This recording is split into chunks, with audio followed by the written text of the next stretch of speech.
섹스하고 싶어.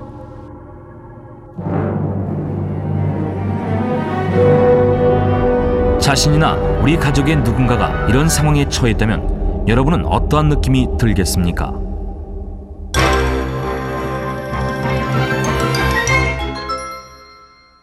안녕하세요. 저는 존중이 김주희입니다.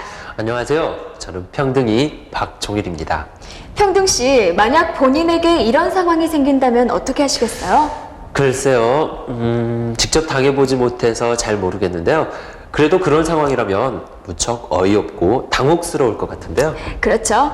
우리 여학생들은 원하지 않는데도 이런 상황에 노출되는 경우가 많기 때문에 쉽게 공감할 수가 있어요.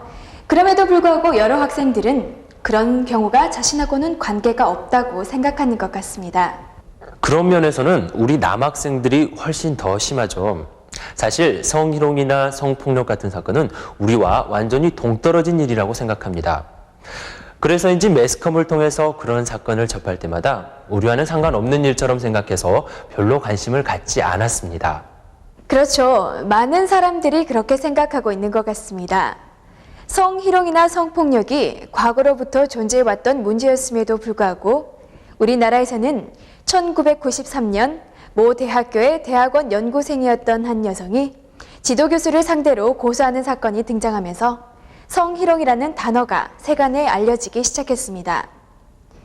그 사건은 5, 6년이 지난 1999년 6월이 되어서야 종결됐는데 그동안 사회의 고정관념 때문에 그녀를 비롯한 수많은 여성들이 무척 힘들어했을 것이란 생각이 듭니다. 얼마 전까지만 해도 그런 일은 무조건 여자들의 잘못이다 또는 남자가 그럴 수 있는 게 아니냐 하는 인식이 팽배했기 때문이었겠죠. 다행스럽게도 문제를 제기했던 여성들의 용기 있는 행동은 결국 우리 사회를 바꾸는 작은 힘이 됐습니다. 이처럼 자신의 권리를 찾는 정당한 행동이 이제 더 이상 손가락질 받지 않는 사회가 되었으면 하는 바람입니다. 그리고 앞으로도 그런 일이 발생할 때마다 이런 용기 있는 사람들이 나타나서 하루빨리 우리 사회에서 성희롱이나 성폭력이란 말이 사라졌으면 합니다. 전중 씨, 사실 우리가 성희롱과 성폭력 예방을 위한 프로그램을 진행하고 있지만요. 성희롱과 성폭력이 무엇인지 제대로 알고 있는 사람은 얼마나 될까요? 제 생각에는 그리 많지 않을 것 같은데요. 그래요. 저도 이 교육 프로그램의 제작을 위해서 전문가들과 공부를 하기 전까지는 성희롱이나 성폭력이란 말을 들으면 단지 기분 나쁘고 싫다라는 생각만 들었을 뿐 구체적인 것들은 잘 몰랐거든요. 네, 그럼 우선 성희롱과 성폭력에 대해서 어떻게 생각하고 있는지 몇몇 사람들의 의견을 들어보도록 하죠. 너무 그게 민감한 부분 아닌가. 민감하다는 말이 그러니까 너무 이렇게 확대시키는 것 같아요, 그걸. 그러니까 그냥 이렇게 넘어갈 수 있는 문제인데도 그 성희롱이라는 것 자체가 역전된 논리가 펼쳐진다는 거예요. 엄청난 나쁜 범죄라고는 생각하긴 한데요. 주위에서 당한 사람이 있으니까요. 많이 체감하지 못했어요. 정신병자들이나 그런 행동하는 것 같고 하다가 보니까 재미삼아서 그 여자의 또 반응도도 자기한테 그 반응이 또 자극제가 돼서 다시 할 수도 있는 거고 생각하는 상대방의 견해차가 그만큼 다르다는 거죠. 자신이 여자 입장에서 생각하는 게 아니라 남자 입장에서 생각하는 거니까 자신이 범했을 때 이 정도는 그렇게 큰 문제가 아니겠다라고 생각하는 게 그 보편적인 생각인 것 같거든요. 몇 분으로부터 이야기를 들어봤는데요. 여러분은 어떻게 생각하십니까? 아마 대부분 비슷한 생각을 하실 겁니다. 그렇다면 이 시간에 성희롱과 성폭력이 무엇인지, 왜 발생하는지, 그리고 어떻게 대처해야 하는지에 대해 몇 가지 사례들과 대화를 통해 살펴보도록 하겠습니다.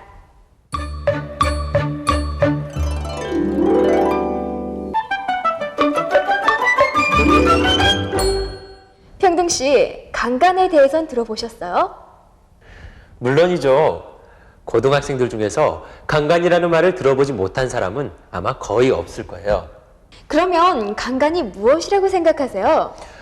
상대방이 원하지 않는데, 다시 말해서 상대방의 의사를 무시하고 일방적으로 성관계를 갖는 게 아닐까요? 네, 맞습니다. 그렇다면 성폭력은 무엇이라고 생각하세요? 강간이 바로 성폭력 아닙니까? 많은 사람들은 강간의 경우만을 성폭력으로 인식하고 있습니다. 그렇지만 강간은 성폭력의 아주 일부분입니다. 극단적인 신체적 접촉뿐만 아니라 일상적인 농담까지도 모두 성폭력에 해당될 수 있다는 점을 알아야 합니다.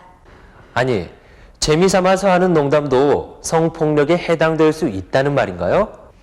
물론 모든 농담이 성폭력에 해당될 수 있다는 뜻은 아니죠.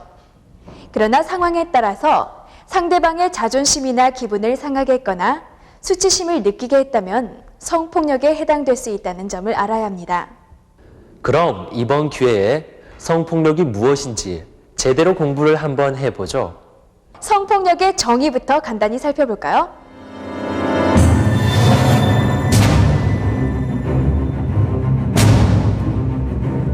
성폭력이란 성을 매개로 해서 상대방의 의사에 반해 가해지는 모든 신체적, 언어적, 정신적 폭력 행위를 말합니다.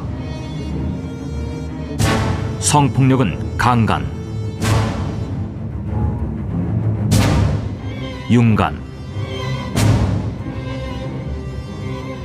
부부강간, 강간미수,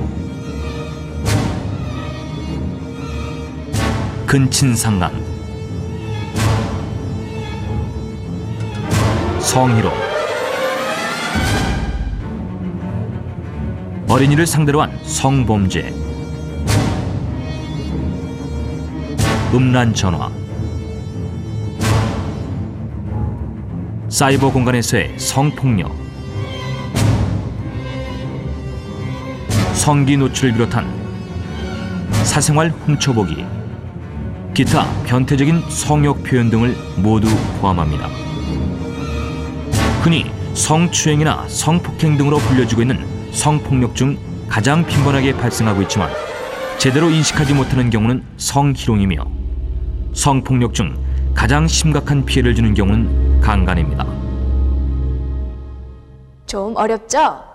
그러면 우선 성폭력의 대부분을 차지하는 성희롱이 무엇인지 좀 더 알아볼까요? 성희롱에서 희롱은 가지고 논다, 놀린다라는 뜻입니다. 그렇기 때문에 성희롱을 단순히 성적으로 가지고 논다, 성적으로 놀린다라는 뜻으로 해석할 수도 있는데요.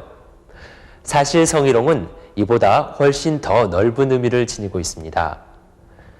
영문의 섹슈얼 허레스먼트를 우리나라에서는 성희롱으로 해석하고 있는데 여기서 harass라는 동사는 괴롭히다, 귀찮게 굴다, 지긋지긋하게 굴다라는 뜻을 가지고 있습니다. 즉 성희롱이란 성적인 요소가 가미된 상태에서 상대방을 괴롭히고 귀찮게 한다는 뜻이죠.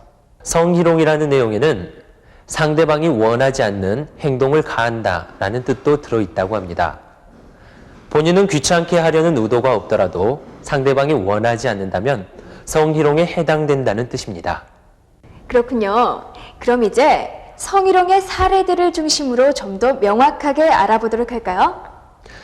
우리나라에서는 성희롱을 크게 세 가지, 즉 신체적, 언어적, 그리고 시각적 유형으로 구분하고 있습니다. 그럼 먼저 신체적 성희롱의 사례들을 살펴보도록 할까요? 명찰이 없는 학생의 가슴을 쥐봉으로 찌른다. 너 왜 명찰 안 찼어? 버스 안에서 낯선 사람이 여학생의 엉덩이를 만지면서 밀착시킨다. 학생의 목덜미와 귓볼을 만진다. 너 참 예쁘다.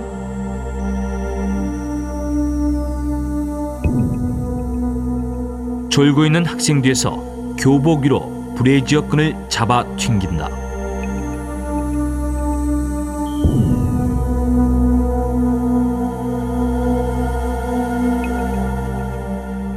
신체적 성희롱의 사례를 몇 가지 살펴봤는데요. 실제로 이런 일들이 자주 발생하는 편이에요. 네, 그렇습니다. 학교나 직장에서 많은 여성들이 그런 경우를 자주 경험한다고 합니다. 특히 신체적으로 성장하고 있는 여학생들의 경우 그런 상황을 매우 민감하게 받아들이고 있거든요.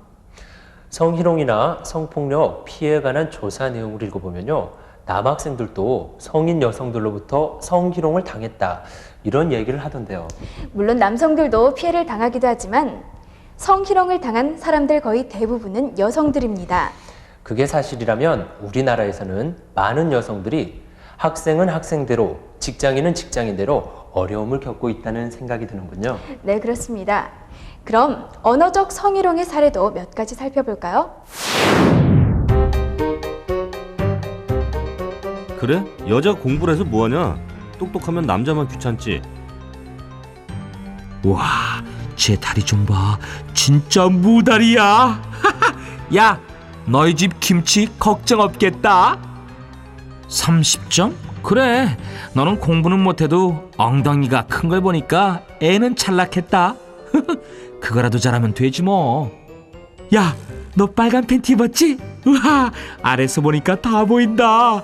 누구한테 보이려고 그렇게 야한 팬티 입었니? 정말 우리들은 이런 이야기들을 쉽게 하고 있는데요. 이런 내용들이 성희롱에 해당될 줄은 정말 몰랐을 거예요. 말하는 사람은 별다른 생각 없이 자신의 의사를 표현했거나 재미삼아 농담을 했더라도 듣는 사람에게 수치심이나 불쾌감을 느끼게 했다면 성희롱에 해당된다고 볼 수 있죠. 그렇군요. 저도 앞으로는 말 한마디 한마디라도 상대방의 입장을 생각해서 조심스럽게 해야겠다는 생각이 듭니다. 이제 마지막으로 시각적 성희롱의 사례를 살펴보도록 할까요? 지나가는 여자를 보고 의도적으로 바지를 내린다.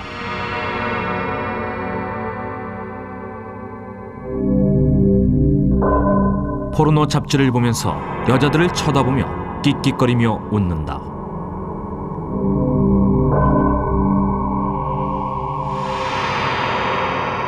위아래로 음흉하게 쳐다보면서 자신의 성기를 만진다.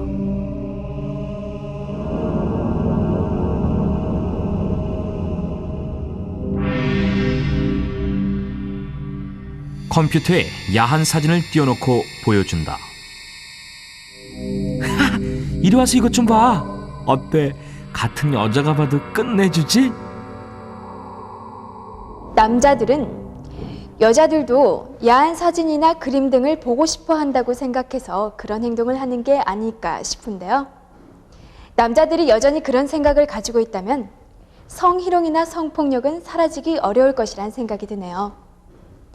남성들은 여성들이 내숭을 떤다, 뭐 좋아하면서도 뺀다는 식의 구시대적인 생각을 아직도 버리지 못하고 있는 것 같거든요.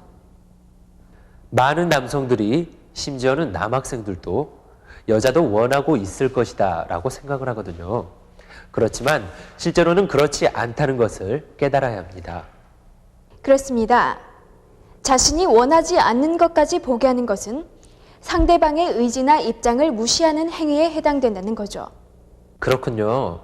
그럼 정리를 해보면 성적인 수치심이나 굴욕감을 준다면 그와 유사한 경우들이 모두 성희롱에 해당될 수 있다는 말이군요. 네, 맞습니다. 성적 수치심이나 굴욕감을 주는 성희롱은 아주 빈번하게 발생하고 있지만 최근까지 그 문제의 심각성을 전혀 인식하지 못했었습니다. 사실 성폭력 중에서도 가장 피해가 큰 강간에 대해서도 잘못 인식하고 있는 사람들이 많은 실정이거든요. 그럼 한 가지 사례를 통해서 성폭력의 문제를 구체적으로 자세하게 들여다보도록 할까요? 축제가 있던 날, 한 여대생이 남자 선배와 축제 행사에 참석했습니다. 그녀는 그 선배를 은근히 좋아했어도 아직까지 남자친구로 생각할 정도는 아니었습니다. 축제를 즐기다가 다른 일행들과 함께 술집을 찾았습니다. 시간이 지나자 일행들은 한 사람씩 떠나갔고 결국 선배와 단 둘이 남아 술을 마시게 되었습니다. 그날 축제 분위기에 휩싸여 밤늦게까지 술을 마시다가 집에 바래다 준다는 말을 믿고 선배의 부축을 받아 술집을 나왔습니다. 선배가 택시를 잡자 안심한 채 택시 안에서 잠들어 버렸습니다. 다음 날 아침 그녀는 옷이 벗겨진 상태로 낯선 방에 누워있는 것을 알아차렸습니다. 순간 자신의 모습에 너무 어처구니가 없어 곧바로 방을 뛰쳐나왔습니다. 왜 자신이 그 방에 누워있었는지를 아무리 생각해봐도 기억이 나지 않았습니다.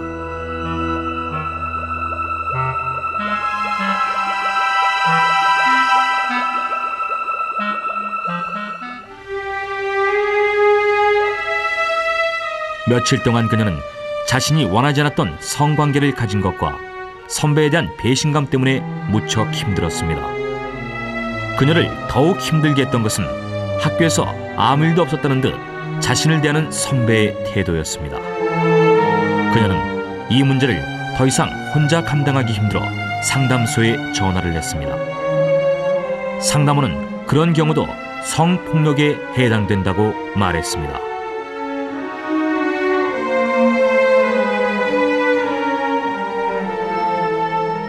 여대생이 성폭력의 피해를 당했다고 했는데 왜 이것을 성폭력으로 규정하고 있을까요? 그건 자신의 의지와는 상관없이 발생한 성관계이기 때문이 아닐까요? 제가 알기로는 서구의 여러 나라에서는 부부 사이에서 일방적으로 이루어진 성관계까지도 강간으로 인정하여 이를 부부 강간으로 부른다고 합니다. 그러나 아직 우리나라에서는 이를 가정폭력으로 표현하고 있죠. 또한 성관계에 동의를 했다고 하더라도 술이나 약물에 취한 상태에서 동의를 한 경우는 정상적인 것이 아니기 때문에 성폭력으로 해석되고 있습니다. 그렇다면 원조 교제를 하는 중고등학교 여학생들의 경우 술도 마시지 않은 상태에서 성관계에 동의를 하잖아요. 그런데 왜 그들과 성관계를 가지는 어른들이 법적으로 구속되는 것입니까? 설령 여학생이 성관계에 동의를 했더라도 그녀는 법적으로 자신의 행동에 대한 책임을 질 수 없는 미성년자입니다.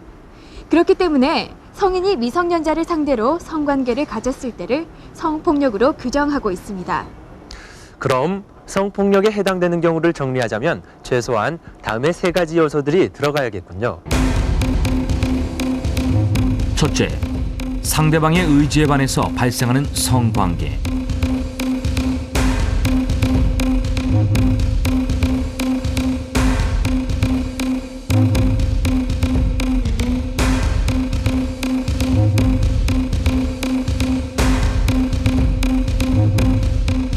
둘째, 정상적인 사고가 어려운 상태에서 동의를 얻은 다음 이루어진 성관계.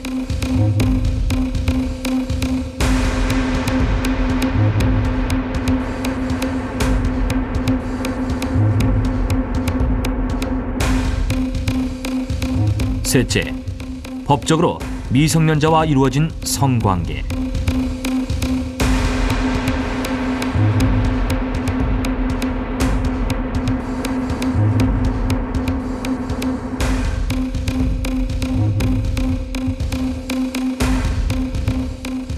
앞의 여대생의 문제를 또 다른 측면에서 생각해 보고 싶은데요. 혹시 남자는 여자가 자신 앞에서 술에 취한 것을 자신에게 몸을 허락한다고 생각해 버린 것은 아닐까요? 대부분의 사람들이 그렇게 생각하고 있습니다. 우리나라에서는 술 취한 남성에게는 지극히 관대한 편인데 비해서 술 취한 여성에게는 따가운 눈총과 질시가 앞서고 있습니다.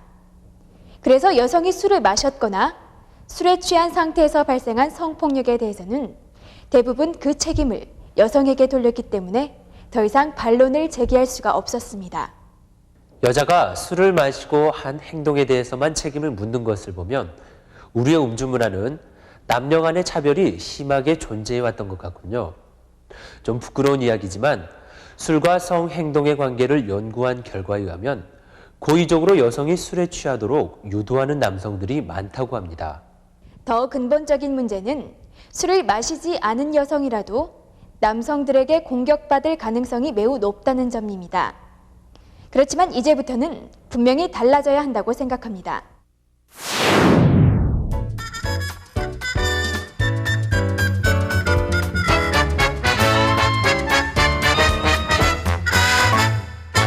평등 씨, 그렇다면 왜 이런 일들이 자주 발생하고 있을까요?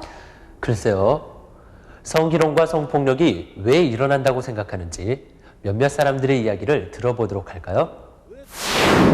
제 생각에는요, 평소에 막 하고 싶은 생각이 들잖아요. 성적 욕구가 드는데 딱 아무것도 할 수 있는 게 없잖아요. 그러니까 한 번에 강제적으로 이렇게 성희롱이나 성폭력을 딱 해버리지 않나, 그렇게 생각합니다. 여자들이요, 짧은 치마나 그 심한 노출로 인해서요, 남자들 그 성적 욕구를요 자극시키기 때문이라고 생각하는데요. 한두 번 만난 여자를 대상으로 자기 어떤 그 원초적인 욕구를 표출하겠죠. 제 생각인데 여자가 술 먹고 남자한테 그렇게 의지해서 가는 거는 날 가져라는 그런 말 같아요. 피해자들이요, 성폭행을 당하고도 그걸 신고를 하지 않기 때문에 가해자들이 더욱 성폭행을 계속하는 것 같아서. 여성을 인격체로 보는 게 아니라요, 성적 대상으로 보는 것 같아서 그렇게 생각합니다. 분별력이 없을 때 그런 게 일어난다고 생각하거든요. 순간적인 충동 같은 거 보고, 그리고 저의 생각으로는 강간이라든가 그런 이제 심한 경우는 정상인과는 약간 다른 사람이 그럴 수 있다고 보거든요. 약간 정신적으로 문제가 있거나 환경적으로 좋지 않은 환경을 겪고 있다거나 그런 사람들이 강간할 수 있지, 일시적인 충동만으로 강간이 가능하다고 생각하지 않거든요. 일반적인 사람이라면 자제력이 있기 때문에 그런 충동이 있더라도 자제할 수 있다고 보거든요. 우리도 대부분 성희롱이나 성폭력이 발생하는 이유를 이런 식으로 이해하고 있는데요. 더 근본적인 이유가 있을 것 같아요. 그렇습니다. 전문가들은 지난 수십 세기 동안 형성되었던 남성 위주의 문화와 사고방식에 의한 성차별 의식 때문이라고 말합니다. 과거 농경사회에서는 신체 조건이었던 힘이 능력의 척도였습니다. 그래서 힘이 강했던 남자는 강자로, 힘이 약했던 여자는 약자로 인식되어 남성 위주의 사회가 형성되었던 것입니다. 이런 맥락에서 남자는 바깥에서 일하는 존재로, 그리고 여자는 아이를 낳고 키우고 또 집안일이나 하는 존재로 남녀 역할을 구분시켰던 것입니다. 그렇지만 농경사회에서 산업사회로, 그리고 정보화 사회로 넘어오면서 신체적인 능력보다도 지적인 능력이 더 중요하게 인식되지 않았을까요? 남성들이 신체적인 조건이 우세하다고 해서 지적인 능력까지 여성들보다 더 높았던 것은 아니잖아요. 선천적으로 타고난 남녀의 차이는 신체 조건에 불과했죠. 남녀 간의 지적 능력의 차이가 없음에도 불구하고 남성 위주의 사회에서는 대부분 이러한 신체적 차이를 차별로 해석했다고 합니다. 곧 남성의 역할이나 권리는 높게, 여성의 역할이나 권리는 낮게 구분해버렸던 것이죠. 남녀의 신체적 차이를 차별로 인식하고 이에 따라 남녀의 권리를 다르게 해석했다니 너무 황당하군요. 그렇다면 성희롱이나 성폭력이 기존의 남성 위주의 성차별 사고방식과 관계가 높다고 생각할 수 있겠는데요. 그럼 여기에서 이 점을 좀 더 구체적으로 알아볼까요? 성차별 사고방식에서 비롯된 잘못된 생각들. 남성들은 여성을 자신의 소유물로 생각하여 내 것이다, 선배 것이다라고 말하며 또 젊은 여성을 보면 영계라고 음식처럼 비유합니다. 심지어는 성관계를 가진 행위를 먹었다, 따먹었다와 같이 말하기도 합니다. 또한 남성들은 노출이 심한 옷을 입고 다니는 여성을 보면 남자를 유혹하고 있기 때문에 함부로 대해도 된다는 식으로 받아들입니다.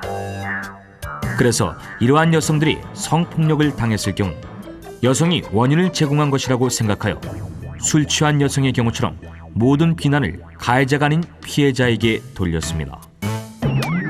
또 다른 예로 남성들은 여성들이 성욕 표현에 서툴다고 생각하기 때문에 성적 요구에 여성이 노라고 답해서 그것을 그대로 받아들이지 않고 예스라고 해석해버리곤 합니다. 이와 같은 성차별 사고방식에서 남성들은 그들의 성욕이 여성들보다 강하고 참기 어려운 것인 반면에 여성의 성욕은 약하고 쉽게 참을 수 있다고 생각했습니다. 그래서 남성들은 그들이 원했을 때 여성의 의지와는 상관없이 성관계를 가질 수 있다고 믿었습니다. 이러한 사고방식 때문에 성희롱이나 성폭력이 빈번하게 발생했던 것이죠. 많은 남성들이 여성들을 동등한 인격체로 인식하지 않고 성적인 대상으로만 봐왔습니다. 그래서 성희롱이나 성폭행을 가한 후에도 상대방이 상처를 받을 수 있다는 생각을 제대로 하지 못하고 있는 것 같습니다. 과거에는 여성에 대한 본질적인 이해가 많이 부족했던 것 같습니다. 사실 20세기 후반에 들어와서야 사회구조의 변화, 인권 문제의 등장 등으로 여성을 올바르게 이해하려는 인식이 생겼고 이로 인해 성희롱이나 성폭력이 사회 문제로 드러나게 된 것입니다. 그럼 이러한 성차별이 직장 내에서의 성희롱과 어떤 연관성이 있는지 알아볼까요? 일부 여성들은 전통적인 성 역할에 얽매이지 않고 남성들처럼 직장 생활을 해왔지만 그녀들에게 맡겨진 대부분의 업무는 남성을 보조하는 단순한 역할이었습니다. 그렇기 때문에 남성들은 여직원을 직장 생활의 활력소 정도로만 여겨 여직원이 결혼을 하게 되면 당연히 직장을 그만두는 것으로 생각했습니다.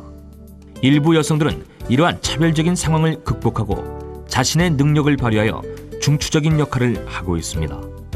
소수의 남성들은 그런 여성들의 능력을 존중해 주었지만 대다수의 남성들은 남자 영역을 침범했다고 여겨 여자가 무슨 직장 생활이야 하는 눈으로 바라보았습니다. 이러한 성차별 사고방식으로 인해 남성들은 여전히 여성의 가치를 업무 능력보다는 외모나 나이에 비중을 두고 있기 때문에 직장 내 성희롱이 발생하고 있는 것입니다. 그렇습니다. 이렇듯 동등한 조건으로 직장에 들어왔음에도 불구하고 여성의 능력과 남성의 능력은 다르다고 해석하는 성차별 풍토 때문에 성희롱 사건들이 발생하는 것 같습니다. 그렇다면 여기에서 직장 내에서 빈번하게 발생하는 성희롱의 사례들을 몇 가지 살펴보도록 할까요? 회식 자리에서 억지로 술을 따르도록 한다. 아이, 미스긴 뭐 하는 거야? 과장님 술 한 잔 따라드리지 않고.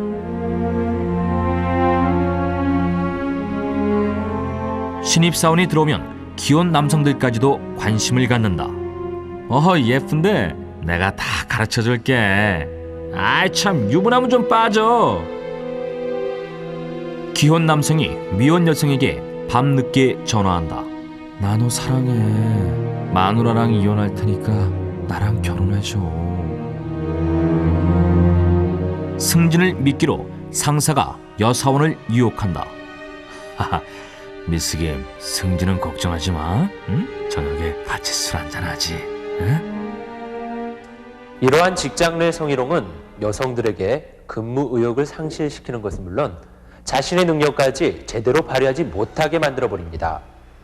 이는 결국 우리 모두가 국제사회에서 경쟁할 수 있는 역량을 떨어뜨리게 되는 것이죠.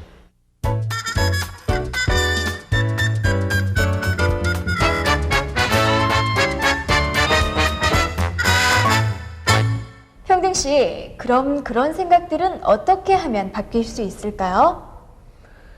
남녀가 서로 입장을 바꾸어 생각해보거나 모든 사람이 동등하다는 생각을 잊지 않는다면 곧바로 문제가 해결되지 않을까요? 그런데 그게 쉬운 일은 아니잖아요. 가해자들이 과연 피해자들의 괴로움을 얼마나 잘 이해하고 있을까요? 가해자들은 성희롱이나 성폭력의 피해자가 피해를 당한 사실을 남에게 적극적으로 알리지 못한다고 생각하기 때문에 처벌에 대해서도 심각하게 여기지 않는 건 아닐까요? 그렇다면 여기서 사람들이 피해자에 대해 어떻게 생각하는지 알아보겠습니다. 자신이 원해서 그렇게 당한 것도 아닌데요. 불쌍하고 안타깝고 자신 그런 일이 없었으면 좋겠어요. 저는 더럽다는 느낌을 안 가질 수가 없을 것 같아요. 그러니까 그게 잘못이 아닌데. 네, 그게 잘못이 아니라 그 가해자가 100% 책임을 지고 있는데도 저는 그 애를 봤을 때 그렇게 다른 애들과 똑같은 느낌을 갖기는 힘들 것 같고요. 쟤는 그래도 쟤는 다른 애들과는 다른 약간은 더럽혀도 몸을 갖고 있다. 이런 인식이 많이 있을 것 같아요. 혼자 당한 거니까 걔가 순결을 잃었다는 말이 되잖아요. 그러니까 그 인식이 있는 것 같아요. 한 번 성폭력이나 성폭행을 당했다 그러면은 걔는 엄청 더러워졌다, 그런 인식이 너무 많은 것 같아서 왠지 피하게 되는 것 같아요. 제가 당했다면 죽고 싶을 것 같고요. 정말 비참할 것 같고. 우리 사회가 성폭행을 당했다고 하면 그 성폭행 당한 사람보다 성폭이 당한 사람을 이렇게 위로해주고 배려해주기보다는 좀 따가운 눈초리로 보고 그러잖아요. 그러니까 만약에 제가 당했다고 하더라도 그 사실을 숨기고 말 못하고 비관할 것 같아요. 주의 인식 때문에요. 그 같이 다니면 같은 취급 받을 수도 있으니까요. 멀리할 것 같아요. 많은 사람들이 성희롱이나 성폭력의 피해자에게 당연하다, 그럴 만한 짓을 했겠지라는 말을 서슴지 않고 있습니다. 그러나 이것은 결코 바람직한 태도가 아니며 그들이 이런 일을 경험했다고 해서 순결을 잃었다거나 더럽혀졌다는 등 그들에게 손가락질하는 것은 그들을 더욱더 힘들게 만듭니다. 손가락질 당하는 대상이 언젠가는 내 자신이나 가족일 수도 있다는 것을 명심해야 합니다. 이렇듯 우리 사회가 가해자보다는 오히려 피해자를 더 비난하기 때문에 성희롱이나 성폭력의 사실을 숨기고 살아가는 사람들이 많은 실정입니다. 실제 성희롱이나 성폭력 피해자들은 피해를 당한 후부터는 인간관계에서 신뢰감을 형성하기가 매우 어렵다고 합니다. 그렇습니다. 실제 피해를 당한 이후 상담이나 심리치료 등으로 신체적 고통이나 정신적 고통을 잊으려고 노력을 하지만 그 고통이 평생 지속되는 경우도 있으며 또 우울증이나 자포자기 상태에서 헤어나지 못해 극단적인 경우에는 자살을 하기까지도 합니다. 그러므로 가해자들이 쉽게 생각하고 행하는 성희롱이나 성폭행은 한 사람의 인생을 망칠 수도 있으며 또 간접적인 살인행위가 될 수도 있다는 것을 명심해야 합니다.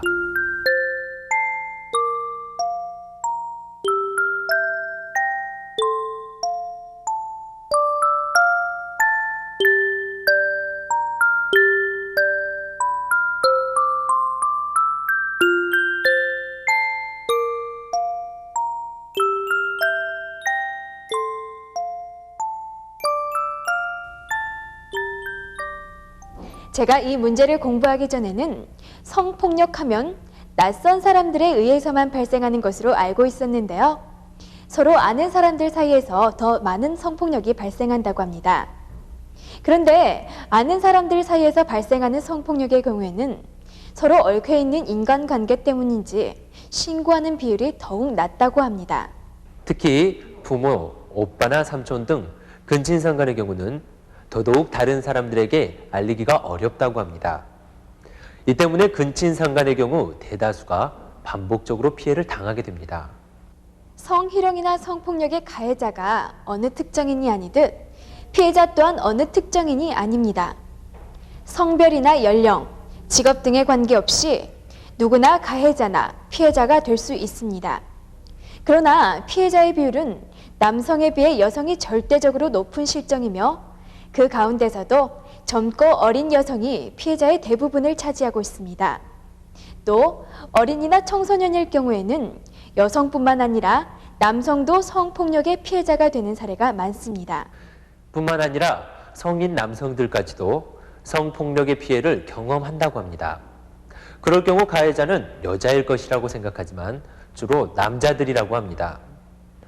그럼 이런 문제에 부딪혔을 때 어떻게 대처할 것인지 우리 친구들의 생각을 잠깐 들어볼까요? 일단은 부모님 제일 가까우니까요. 부모님한테 먼저 말을 할 것 같아요. 그 다음에 부모님이랑 같이 생각해보고요. 그 방향을 마련할 것 같아요. 참을 것 같아요. 막 친구들이나요. 선생님이나 주위 사람들이 이상하게 보고 막 손가락질하는 거 너무 싫을 것 같아요. 여자 경찰한테요. 고발할 것 같아요. 만약 제가 당했다면 먼저 병원을 가서 절대 안 나요. 상담을 쳐줄 것 같습니다. 인터뷰 내용을 들어보면 전혀 알리지 않겠다, 아니면 가까운 사람에게만 알리겠다, 신고하겠다 등등 다양한 반응을 보여주었는데요. 어떤 대처 방안이 가장 효과적인지 알아볼까요?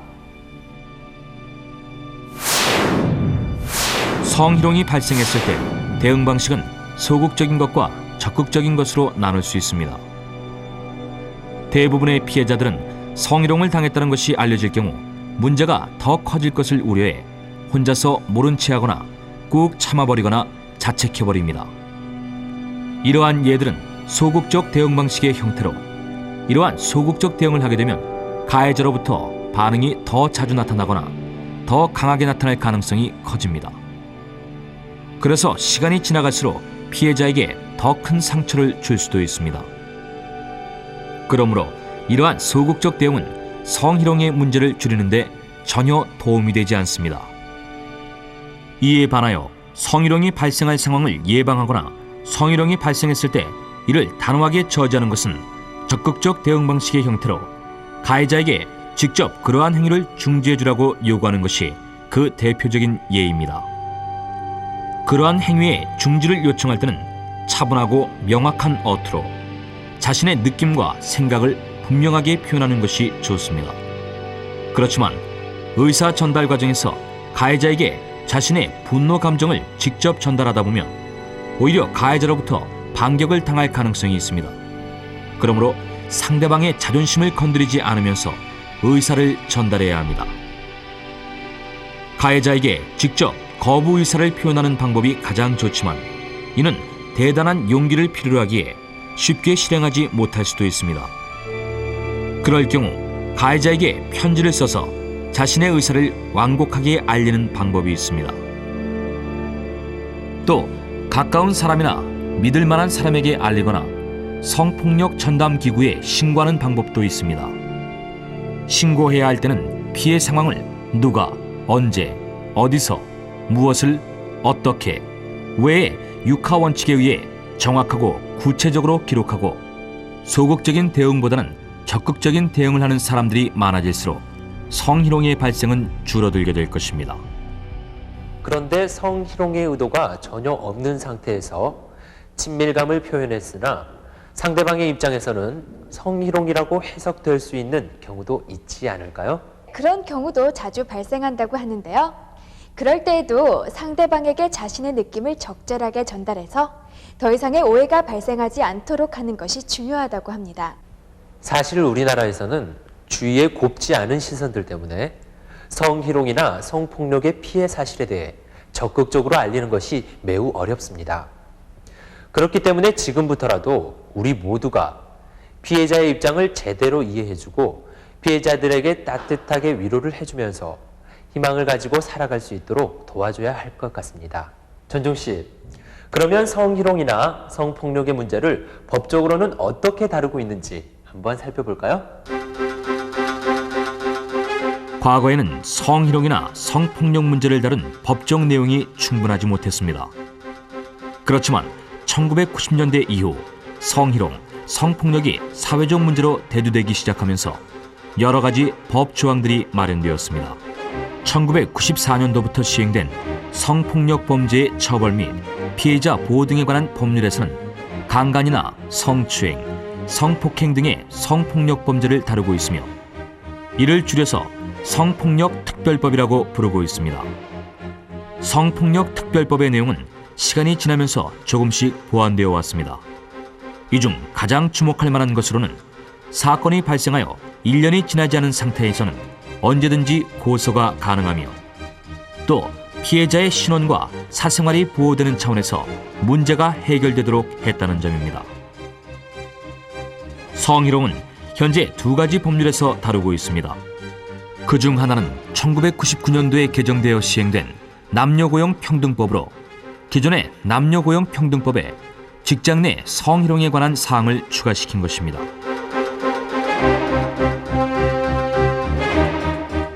또 다른 하나는 1999년부터 시행된 남녀차별 금지 및 구제에 관한 법률에서는 특히 학교 등에서 발생하는 성차별이나 성희롱 문제를 취급하고 있으며 이를 줄여서 남녀차별 금지법이라고 부르고 있습니다.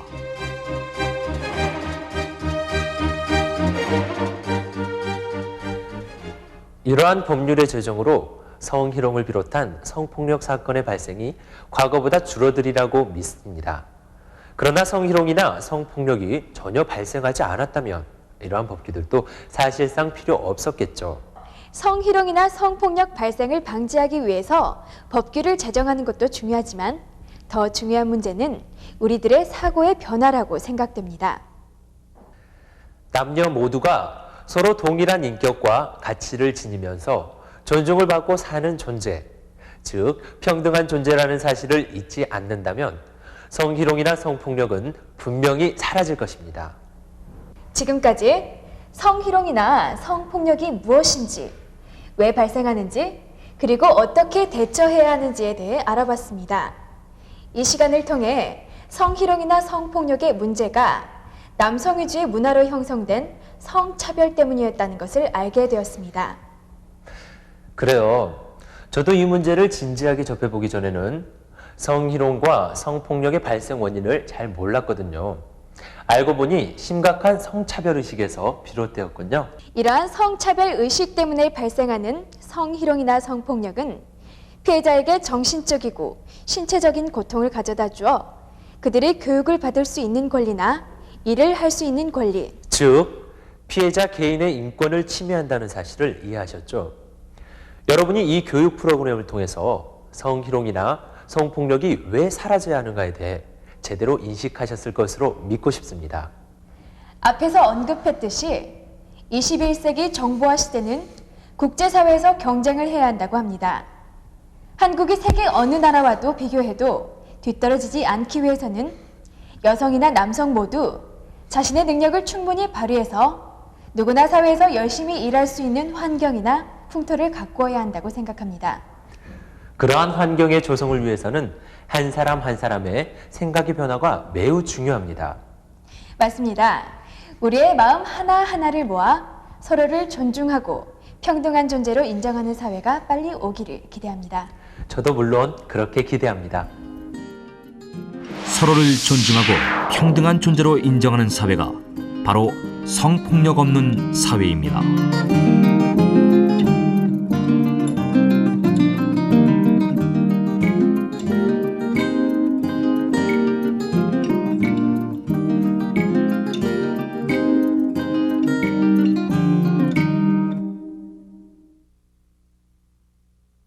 지금 남자들의 사고방식은 옛날 같지 않게 많이 변했다고 생각합니다. 하지만은 남존여비 사상이나 성을 너무 쾌락 도구로 생각하는 부분에서는 남자들이 지금도 많이 바뀌어야 한다고 생각합니다. 그리고 책임감 부분도 많이 생각해야 할 것 같거든요.